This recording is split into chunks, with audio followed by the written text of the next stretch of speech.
भगवान का अवतार भक्तों के लिए होता है, केवल भक्तों के लिए। वे बड़े कृपालु हैं और शरणागत वत्सल हैं। इसीलिए तो जनकपुर वासी आनंद ले रहे हैं। सीताराम मनोहर जोरी, दशरथ नंदन जनक किशोरी।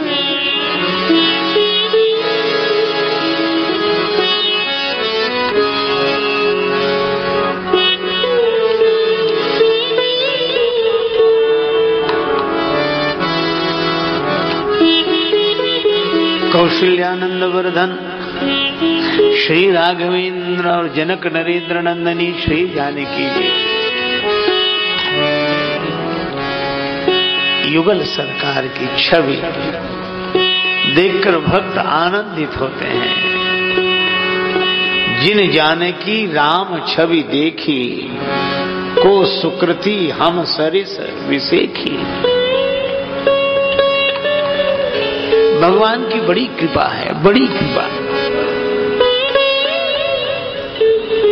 किसी ने धनुष से कहा कि धनुष बड़े बड़े राजा तुम्हें तोड़ने आए, उठाने आए, उनके हाथों तो उठे नहीं। नन्हे से राजकुमार श्री राम जी के हाथों उठ गए।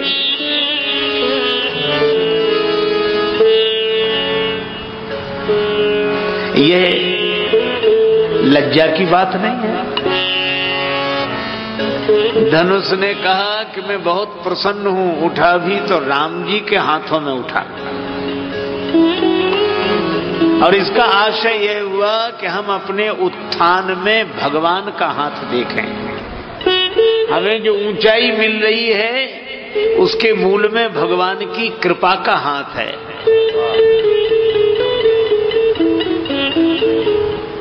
जब तक बिके न थे कोई पूछता न था, और तुमने खरीद कर अनमोल कर दिया। श्री तुलसीदास जी कहते हैं, आप हो आपको नीके के जानत राम, तिहारो भरायो गढ़ायो। कीर जो नाम रटे तुलसी, सो कहे जग जानकी नाथ पढ़ायो। सोई है खेत जो वेद कहे, न घटे जन जो रघुवीर बढ़ायो। और हो तो सदा खर को असवार, तिहारे नाम गयंद चढ़ायो। भगवान आपकी कृपा।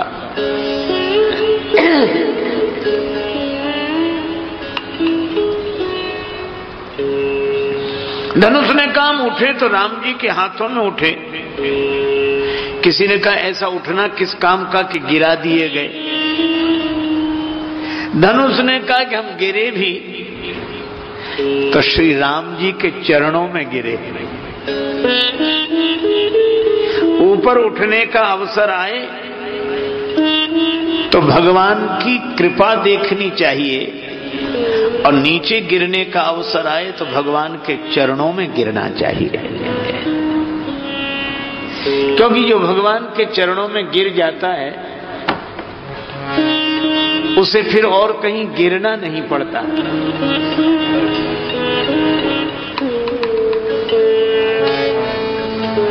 अच्छा, तो भगवान ने ऐसा क्यों किया, ऊपर उठा के नीचे गिरा दिया? ये तो दुनिया वालों का काम है, ऊपर उठाएंगे और ऊपर उठा के ऐसा छोड़ेंगे कि नीचे गिरे। भगवान ने ऐसा क्यों किया? धनुष ने कहा कि भगवान ने नहीं किया, मैंने प्रार्थना की। भगवान ऊपर उठाकर मुक्ति दे रहे थे। देह भाव से ऊपर उठो, देहाध्यास से ऊपर उठो, मन से ऊपर उठो, बुद्धि चित्त अहंकार से ऊपर उठो। ये ऊपर उठने की भाषा ज्ञानियों की है। तो भगवान हमें मुक्ति दे रहे थे, पर मैंने कहा कि प्रभु इतने दिन मिथिला में रहा हूं, मुझे मुक्ति नहीं भक्ति चाहिए। भगवान ने कहा कि भक्ति तो चरणों में ही हो सकेगी, इसलिए चरणों में डाल दिया। तो दो टुकड़े क्यों कर दिए? क्योंकि चरण भी तो दो हैं और भक्ति बिना द्वैत के हो ही नहीं सकती। और मैं आज तक जुड़ा था, आज तोड़ नहीं दिया गया, दो चरणों से जोड़ दिया गया।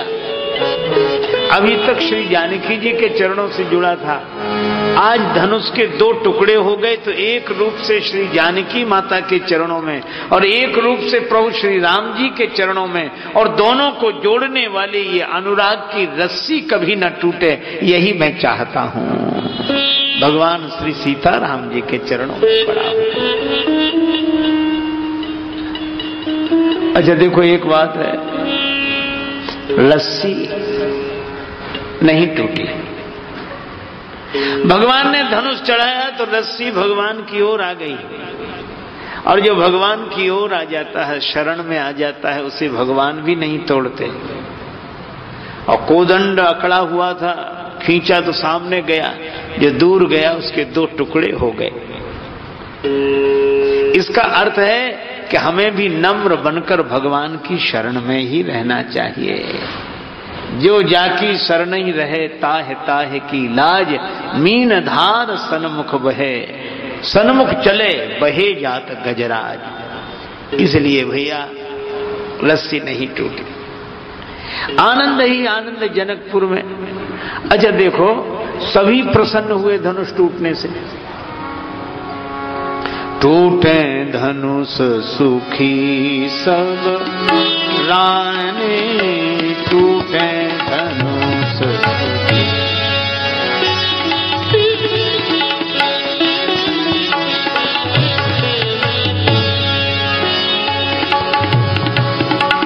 सुखत धान,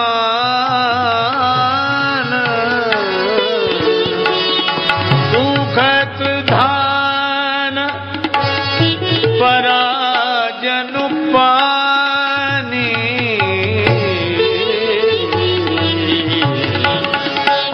टूटे धनुष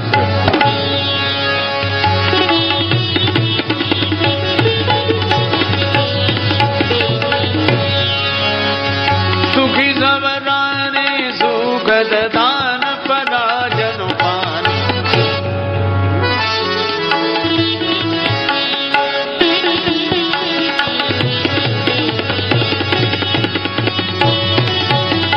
सुखद दान पराजन पानी, टूटे धनुष सुखी सुखी।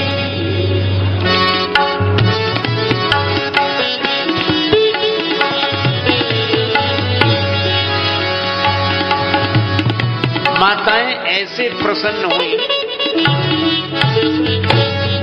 जैसे धान का खेत सूख रहा हो और वर्षा हो जाए।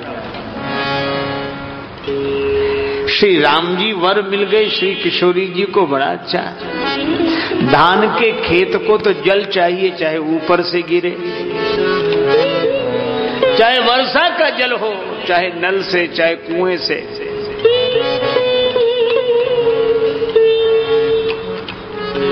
अच्छा, जनक जी कैसे प्रसन्न हुए? जनक लहु सुख सोच बिहाई, पैरत थके थाह जनु पाई। श्री जनक जी ऐसे प्रसन्न हुए जैसे तैरने वाला थक जाए और उसे थाह मिल जाए। तैरते तैरते कोई थक जाए तो थाह मिल जाए। अभी पार नहीं हुए, थाह मिली है। अभी एक धार है। कौन सी धार? का घोर धार भृगुनाथ रिसानी, श्री परशुराम जी के क्रोध की धार, और उसे करना है पार। थाह मिली है, पार नहीं हुए।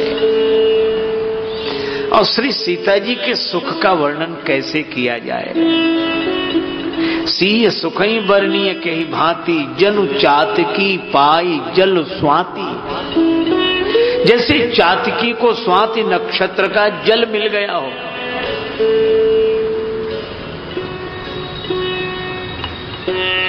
देखो, चातक होता है, एक बहेलिये ने बाण मारा, चातक को लगा, श्री गंगा जी में गिर पड़ा। बध्यो बधिक पर्यो पुण्य जल, लेकिन चातक ने उलट उठाई चोंच अपनी चौंच ऊपर की ओर कर ली। क्यों? कि मरते समय भी श्री गंगा जल मुख में न चला जाए। हमारी निष्ठा तो स्वाति नक्षत्र के जल बिंदु से है। तुलसी चातक प्रेम पट मरते हूं लगी न खोज। चातक के परिवारी जन उठाकर लाए। वह पपिया वह चातक अपने बेटों को अंतिम संदेश देता है। तुलसी चातक देत सिख सुतहि बार ही बार, तात न तर्पण कीजियो बिना बारी धर धार। मेरा तर्पण स्वाति नक्षत्र के जल बिंदु से ही हो। इसे बोलते हैं निष्ठा। एक बार एक पपिया गया आम के बगीचे में। उसने माली से कहा कि मैं थोड़ा विश्राम करना चाहता हूं। हाँ कीजिए, अवश्य कीजिए। लेकिन क्या काम ये पूछ रहे हैं, ये जो आम के वृक्ष हैं ये किस जल से सींचे गए हैं? अगर स्वाति नक्षत्र के जल से सींचे गए होंगे तब तो मैं विश्राम करूंगा, नहीं तो अनजल सींचे रूख की छाया ते बरु घाम, और तुलसी चातक बहुत हैं यही चतुर को काम। चतुर चातक। श्री तुलसीदास जी कहते हैं, एक राम घनश्याम हित चातक तुलसीदास। एक भरोसो एक बल एक आस विश्वास, एक राम घनश्याम हित चातक तुलसीदास। चातक जैसी निष्ठा बस राम जी ही मिले, श्री राम जी मिले, यही भावना। सभी आनंदित हो रहे हैं। अब श्री सीता जी धनुष तोड़ने के बाद श्री राम जी को जयमाल पहनाने गई तो धीरे धीरे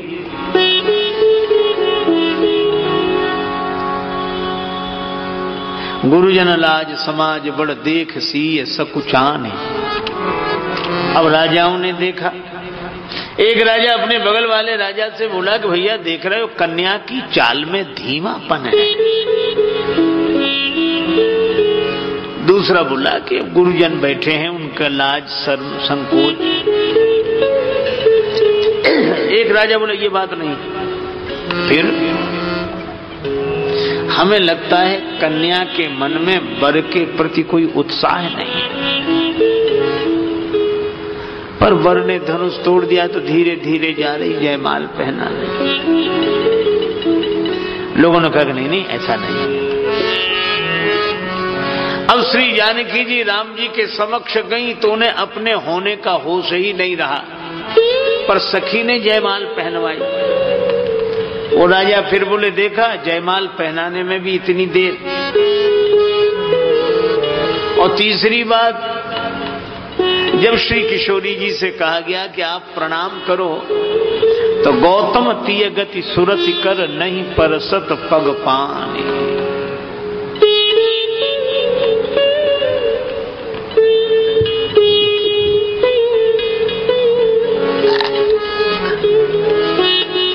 चरण नहीं छूते। शिला का स्पर्श इन चरणों से हो गया तो शिला नारी बन गई। कहीं ऐसा न हो कि कोई नारी छू ले तो शिला न बन जाती हो।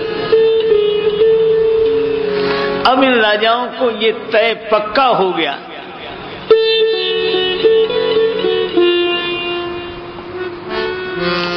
कि कन्या के मन में वर के प्रति श्रद्धा नहीं। तो इन्होंने यही सोचा कि ऐसे में अगर हम लोग हल्ला मचा देंगे तो हो सकता है कन्या का पक्ष हमारी ओर हो जाए। इसीलिए अब तक चुपचाप ये राजा लोग अब हल्ला मचाया। जब जयमाल गिर गई, जय जयकार हो गई, अब ये बोले क्या, ले छुड़ाय सीय कहे को, ले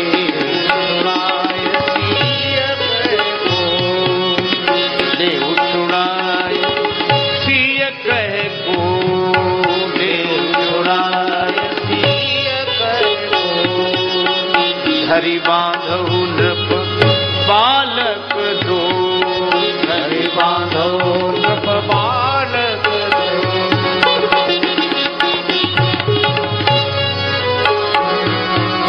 जो विदेह कछु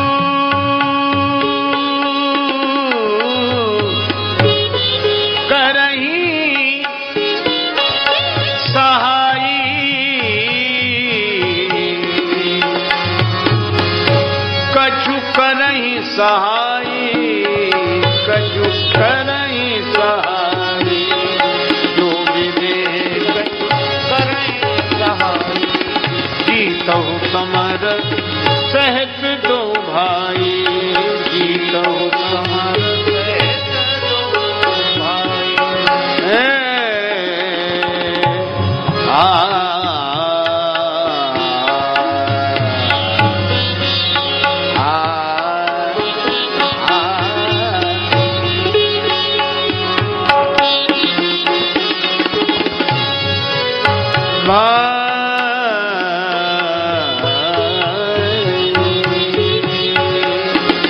जीतो समर सहत दो।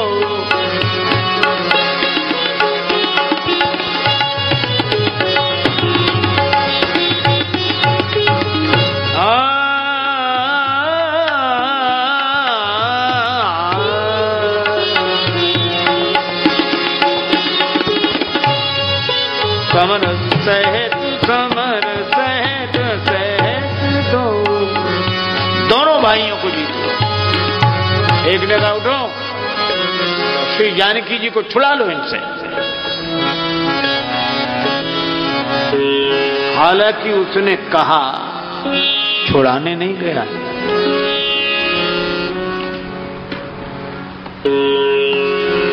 बगल में एक राजा बैठे थे, उन्होंने कहा कह क्या रहे, उठो छुड़ाओ तो पता लगे, जाओ।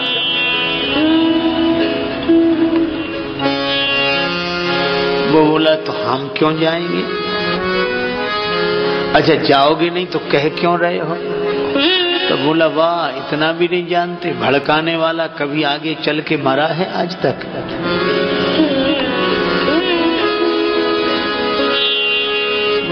हम तो ये सोचते हैं शायद किसी को जोश आ जाए, कुछ ना हो दंगई हो जाए। दूसरा बोला तो केवल कहने कहने की हो रही है, तो हम तुमसे कम नहीं। जीतो समर से दो भाई, दोनों भाइयों को युद्ध में जीत लो, कह नहीं तो है। तीसरा बोला अरे इतना ही नहीं, जनक जी अगर कुछ सहायता करें, जो विदेह जो करें सहाई, तो जीतो समर से दो भाई।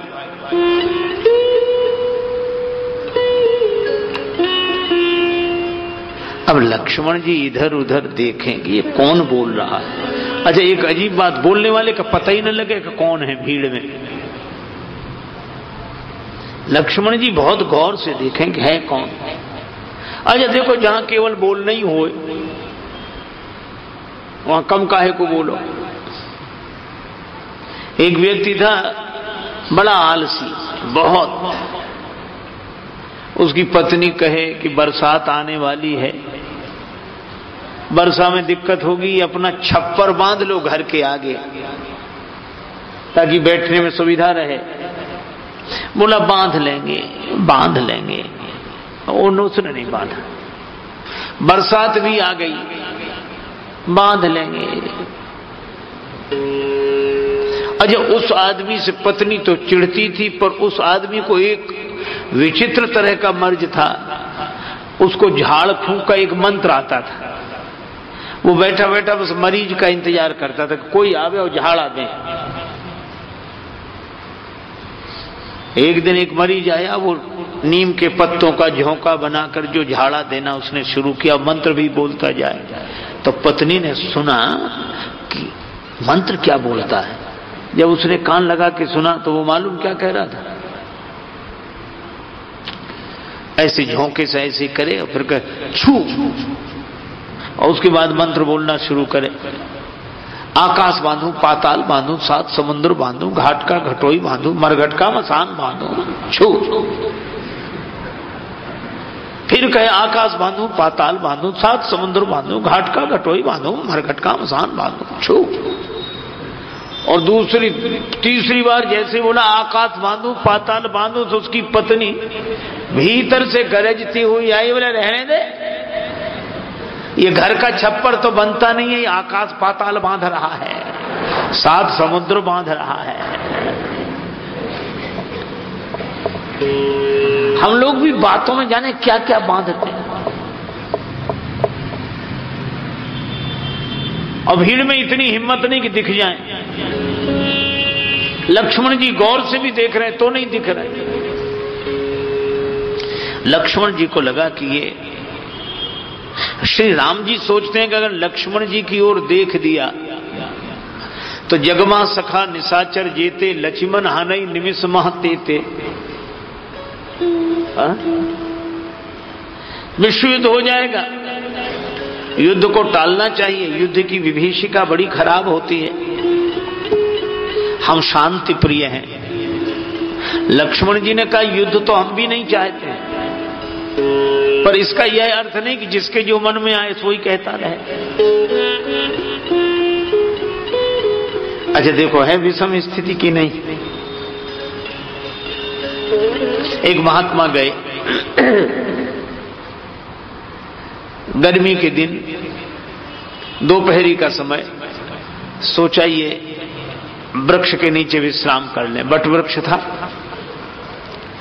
जैसे ही जाने लगे, गांव के लोग बोले महाराज मत जाओ मत जाओ, उसके नीचे बड़ा भयंकर सर्प रहता, कोई नहीं जाता वहां। महात्मा बोले चलो सांप को भी समझाएंगे। महात्मा है, उनका तो काम ही समझाना, सांप को भी समझाने लगते हैं। गए और सर्प दौड़ा उधर से। महात्मा ने कहा रहने दे, काहे को इतना क्रोध करके भागता है, पता नहीं किस वजह से तो यह शरीर मिला है, अब इसमें तो ये क्रोध मत कर। और कथा कहती है कि सांप समझ गया। महात्मा ने समझाया तो सांप समझ गया। एक सज्जन बोले क्यों समझ गया? हमने कहा इसलिए क्योंकि वो आदमी नहीं था।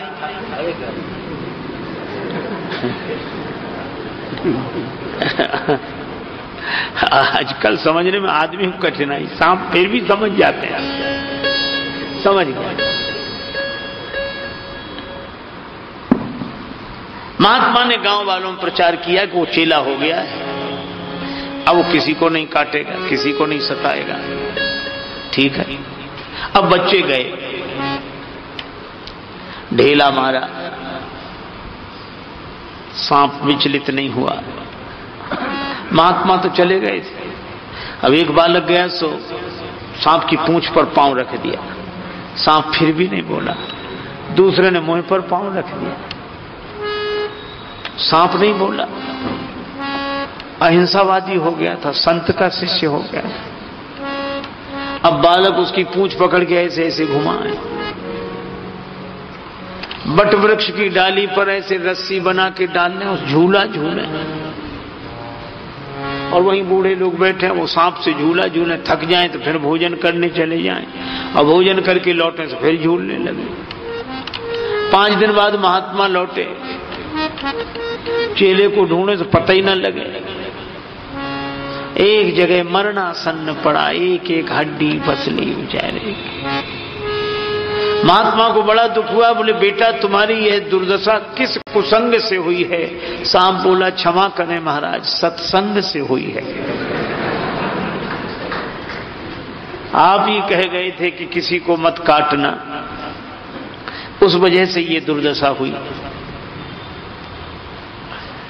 महात्मा बोले तो हमने काटने के लिए मना किया था, फुफकारने के लिए थोड़ी मना किया था।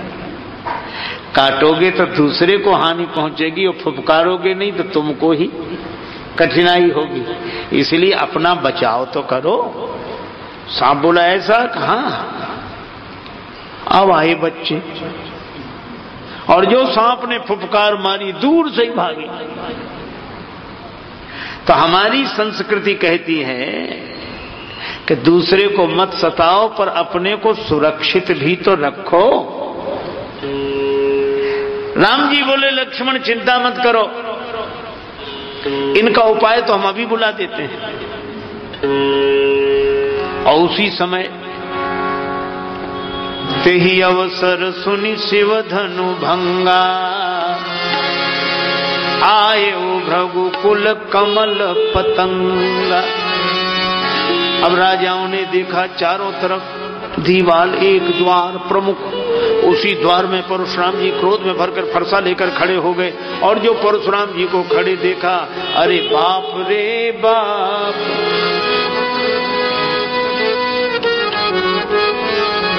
भृगुपति बिलो की सब भूप उठे कांप, अरे बाप रे बाप, भृगुपति बिलो की सब भूप उठे कांप, अरे बाप रे बाप, भृगुपति बिलो की सब भूप उठे कांप, अरे बाप रे बाप, भृगुपति बिलो की सब भूप उठे कांप, अरे बाप रे। अब जिस राजा ने परशुराम जी को देखा, हाथ ऊपर उठा रह गया, मुंह खुला रह गया, आंख खुली रहेगी, बोलते न बने। बगल में बैठे राजा ने कहा ढीले कैसे पड़ गए, बोलो हम तो हैं, बोलो। अब वो बोले क्या, उधर ही देखे। अब बगल वाले राजा ने भी देखा, जो परशुराम, दुबले पतले राजा तो मोटे मोटे राजाओं के पीछे छिप गए, पर मोटे मोटे राजा कहां जाएं? कोई गे लुकाई, कोई गे लुकाई, कोई गे लुकाई, कोई भागे चुपचाप, कोई कोई बैठे जैसे सूंघ गया सांप, अरे बाप रे बाप, रघुपति बिलो की सब भूप उठे कांप, अरे बाप रे बाप, रघुपति बिलो की सब भूप उठे कांप, अरे बाप रे बाप।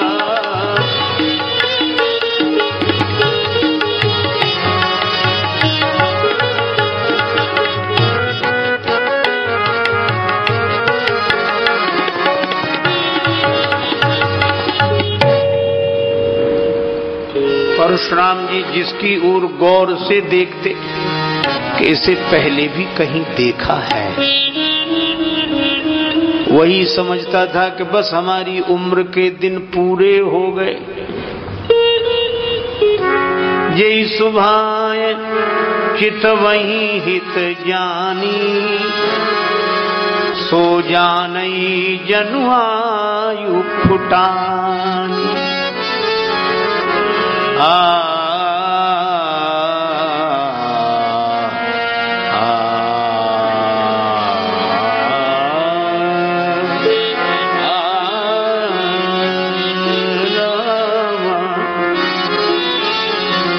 वो समझता था मेरी उम्र के दिन पूरे हो गए। जनक जी ने देखा, बड़े चतुर हैं। जनक बहोरी आई सिरुनावा, श्री जनक जी ने प्रणाम किया। राजा लोग पहले प्रणाम कर चुके थे, और कैसे प्रणाम किया राजाओं ने मालूम? पितु समेत ले ले निज नामू, लगे करन सब दंड प्रणाम। अपने पिताओं का नाम लेते हैं कि हम उनके पुत्र आपको प्रणाम कर रहे हैं।